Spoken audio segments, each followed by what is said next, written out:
மெக்சிகோவில் கடந்த 153 ஆண்டுகளுக்கு முன் பிரான்ஸ் காலனி ஆதிக்கத்தில் இருந்ததை நினைவு கூறும் விதமாக பிரம்மாண்ட பேரணி நடத்தப்பட்டது. இப்பேரணியில் பங்கேற்றவர்கள் பிரான்ஸ் ஆதிக்கத்தின் போது நிகழ்ந்தவைகளை நடித்து காட்டினர். கடந்த 1862ஆம் ஆண்டு நெப்போலியன் போனபார்ட் தலைமையிலான பிரெஞ்சு படை மெக்சிகோவின் பெனாண்டி லாஸ் எனும் நகரத்தை கைப்பற்ற முயற்சித்தது. இதனை முறியடிக்கும் விதமாக அந்நகரவாசிகள் கடுமையாக போரிட்டு பிரெஞ்சு படையினரை விரட்டியடித்தனர்.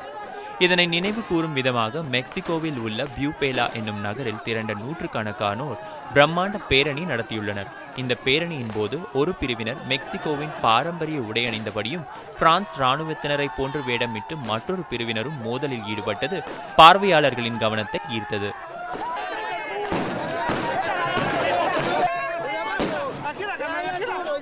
பேரணியில் பீரங்கி முழக்கங்களும் துப்பாக்கிகளின் வெடிச்சத்தமும் ஒலித்தன.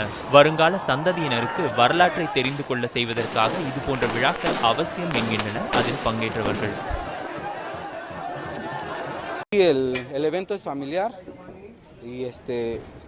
இது ஒரு குடும்ப விழாவாகும். பாரம்பரியத்தை பறைசாற்றும் நோக்கில் நாங்கள் இதுபோன்ற விழா நடத்துகிறோம்.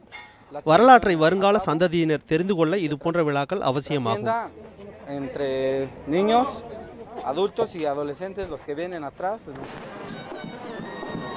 பிரெஞ்சு படையினருடன் நடத்தப்பட்ட போரில் பலியானவர்களுக்கு அஞ்சலியும் செலுத்தப்பட்டது. பேரணியில் கலந்து கொண்டவர்கள் பல வேடமிட்டு வந்திருந்தது குழந்தைகளையும் மகிழ்ச்சியில் ஆழ்த்தியது. உலக செய்தி பிரிவு நியூஸ் 7 தமிழ்.